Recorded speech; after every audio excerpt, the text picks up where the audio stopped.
उत्तर पूर्वी जिला लोकसभा से भारतीय जनता पार्टी के प्रत्याशी मनोज तिवारी का Zee TV university college of medical science में आने पर भव्य स्वागत किया गया। इस अवसर पर यूसीएमएस कर्मचारी यूनियन अध्यक्ष दयाल सिंह तथा सचिव लक्ष्मी दत्त कोठारी ने कर्मचारियों की तरफ से फूलों का गुलदस्ता देकर प्रत्याशी मनोज तिवारी का भव्य स्वागत किया और उन्हें अपना समर्थन देने की बात भी कही। टीचिंग एसोसिएशन की तरफ से अध्यक्ष मोहित मेहदी रत्ता तथा महासचिव डॉक्टर अंकुर सिंह ने गुलदस्तों से माननीय प्रत्याशी मनोज तिवारी का स्वागत किया। ड्यूक्सा के सचिव गोपाल शर्मा ने मंच संचालन किया। यूसीएमएस कर्मचारी यूनियन अध्यक्ष दयाल सिंह जी ने कर्मचारियों की तरफ से तथा टीचिंग एसोसिएशन की ओर से महासचिव डॉक्टर अंकुर सिंह ने टीचिंग के साथियों तथा कॉलेज से अन्य समस्याओं को माननीय सांसद जी के सम्मुख रखा। प्रत्याशी मनोज तिवारी ने बहुत ही गंभीरता के साथ सभी समस्याओं को सुना और अपने संबोधन में यूसीएमएस की सभी समस्याओं का समाधान करने का पूर्ण आश्वासन शिक्षक व गैर शिक्षक कर्मचारियों को दिया। इस अवसर पर काफ़ी संख्या में बीजेपी के नेतागण और कार्यकर्ता भी मौजूद रहे। क्या कुछ कहना था प्रत्याशी मनोज तिवारी का, देखिए इस रिपोर्ट में। माइक हैंडओवर करूं अपने साथी को। मैं कहना चाहता हूं कि माननीय सांसद जी ने 2014 के अंदर जब पहली बार इस लोकसभा सीट से पर्चा भरा था तो माननीय सांसद जी की एक पहचान थी कि ये बहुत अच्छे सिंगर हैं, बहुत अच्छे गायक हैं, लेकिन पिछले 10 साल के अंदर अपनी मेहनत से, अपनी ऊर्जावान शक्ति से गायक के साथ साथ आज ये जननायक भी बन गए हैं साथियों। और जब कोई व्यक्ति गायक के साथ साथ जननायक बनता है तो दिल्ली के अंदर यमुना जी के ऊपर सिग्नेचर ब्रिज का निर्माण हो जाता है। जब एक व्यक्ति गायक के साथ साथ जननायक बनता है तो अपनी लोकसभा क्षेत्र के अंदर केंद्रीय विद्यालय खुलवा देता है। जब जननायक बनते हैं तो अपने क्षेत्र के अंदर डबल डेकर बस का नाम हमने सुना होगा, लेकिन पहली बार दिल्ली के अंदर डबल डेकर रोड बनने जा रहा है। ताज नहीं है, आप सिर्फ परिचित हैं, पिछले 10 वर्ष से इस क्षेत्र में कार्यरत हैं। इसके अतिरिक्त तो मैंने जितना जाना है, जैसे केर भाई ने बताया कि गायक, सुप्रसिद्ध गायक हैं, आप सुप्रसिद्ध अभिनेता भी हैं भोजपुरी के और संगीत निर्देशक भी हैं। अपनी विधा के सर्वविदित अपने जो स्थान है उस पर हैं और वो विधा भाई साहब के साथ है। उसके अतिरिक्त आप बेसिकली ये जनसभा नहीं, ये तो संपर्क बैठक थी और मैं तो आया था डॉक्टर से। जो यहाँ के लोग हैं बहुत महत्वपूर्ण लोग हैं, इन्फ्लुएंसर्स हैं जो सोसाइटी को इन्फ्लुएंस करते हैं पॉजिटिवली। तो उनसे बातचीत हुई हमारी, उसमें यूसीएमएस के university college of medical sciences के बहुत सारे डॉक्टर्स, प्रोफेसर्स, टेक्नीशियंस सभी शामिल थे। उनकी कुछ बातें भी हमको सुनने को मिली, मगर बहुत अच्छी मीटिंग रही। हम बहुत प्रसन्नता के साथ ये कह सकते हैं कि नरेंद्र मोदी जी को फिर से एक बार प्रधानमंत्री बनाने के लिए जो समाज का भाव है वो हमें डॉक्टर्स में और टेक्नीशियंस में भी दिख रहा है। शादी की सालगिरह भी मनाई गई आपकी इस। हाँ, ये बड़ा गजब हो गया। वो तो हमारे ये सब विशाखा, रिंकू, मीनाक्षी, पूनम चौहान, इन लोगों ने बड़ी बड़ी माला ला दी और डॉक्टर साहब ने कह दिया पहना दो, तो आज फिर से ऐसा लगा कि फिर से जयमाल हुआ है।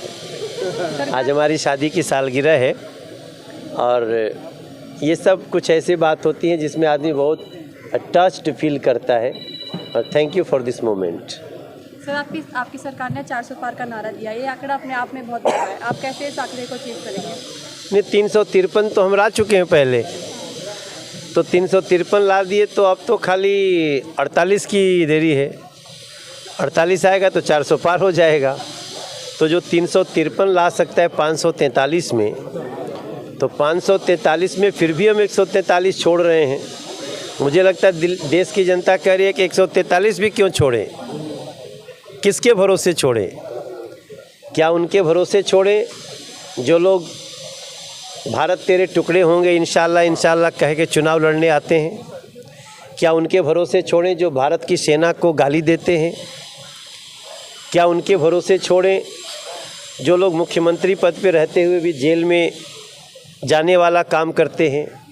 क्या हम उनके भरोसे छोड़ें जो लोग इस देश को जाति धर्मों में बांटना चाहते हैं? अभी एक नया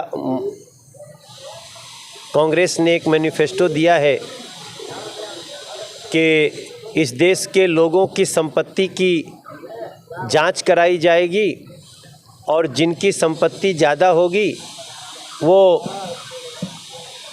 मुस्लिम कम्युनिटी के लोगों में जो घुसपैठिए आए हैं इस देश में, उनके बच्चों में बांट दिया जाएगा। क्या इस देश का कोई व्यक्ति ये स्वीकार करेगा? भाई, इस देश का मौलिक अधिकार है कि आप मेहनत करते हैं, आप अर्न करते हैं, आप अपनी सेविंग करते हैं, तो आपकी सेविंग होती है, उस पर एक टैक्स लगता है, फिर वो आपका पैसा है। और उसको अगर कोई कांग्रेस का राहुल गांधी जी कहें कि हम जांच कराएंगे प्रॉपर्टी की और उसको बराबर बराबर उनको बांट देंगे जो देश में घुसपैठ करके आए हैं, तो मैं समझता हूँ देश का कोई व्यक्ति इसको स्वीकार नहीं करने वाला है। और 400 प्लस बोला था मोदी जी ने, हमको तो अभी लगता है कि कहीं 450 न हो जाए। नहीं, बड़ा अच्छा लगा यहाँ आकर, और यहाँ पर जो हमारे डॉक्टर्स थे उन्होंने अपनी समस्या भी बताई सांसद जी को, और सांसद जी ने आश्वासन दिया है कि उनकी समस्या का निवारण ज़रूर होगा। बस। और आज आप वर्षगांठ है, क्या उम्मीद करेंगी यूसीएमएस डॉक्टरों से और अधिकारी कर्मचारियों से? ये एक संयोग था कि आज इस चुनाव के माहौल में हमारी भी मैरिज एनिवर्सरी आ गई, तो हमने सोचा कि सांसद जी के साथ साथ हम भी जाकर क्षेत्र की जनता का आशीर्वाद ले लें, इसलिए हम यहाँ पर आए थे। और यहाँ तो बहुत ही अच्छे अच्छे हमारे डॉक्टर्स और सभी पढ़े लिखे अच्छे लोग थे, तो सबसे मिलके बहुत अच्छा लगा। बड़ी खुशी की लहर है डॉक्टर अधिकारी कर्मचारियों में क्या? नहीं, बहुत अच्छा लगा आज, क्योंकि उनकी जो समस्या है वो बिल्कुल हम उसे समझते हैं और वो बहुत जायज़ है, तो इसलिए हम सांसद जी ने आश्वासन दिया है, इसीलिए उनकी खुशी और बढ़ गई है, और बस ऐसे ही।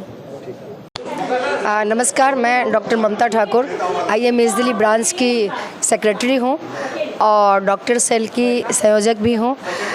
उत्तर पूर्वी के जो सांसद हैं और प्रत्याशी भी हैं मनोज तिवारी जी, उन्होंने जो बहुत बड़ी समस्या GTB हॉस्पिटल और UCMS कॉलेज का है उसके बारे में यहाँ के डॉक्टर एसोसिएशन के सेक्रेटरी ने रखा है, और उन्होंने प्रॉमिस किया है कि जैसे वो जीत के आएंगे सबसे पहले इस समस्या का समाधान करेंगे कि हम जैसे ही UCMS कॉलेज जो है वो सेंट्रल गवर्नमेंट के अंदर है और हॉस्पिटल जो है दिल्ली सरकार के अंदर, उससे काफ़ी समस्या, जैसे अभी डॉक्टर्स ने बताया है कि एक सैंपल लेने के लिए निडल नहीं है, स्वैब नहीं है, बैंडेज नहीं है।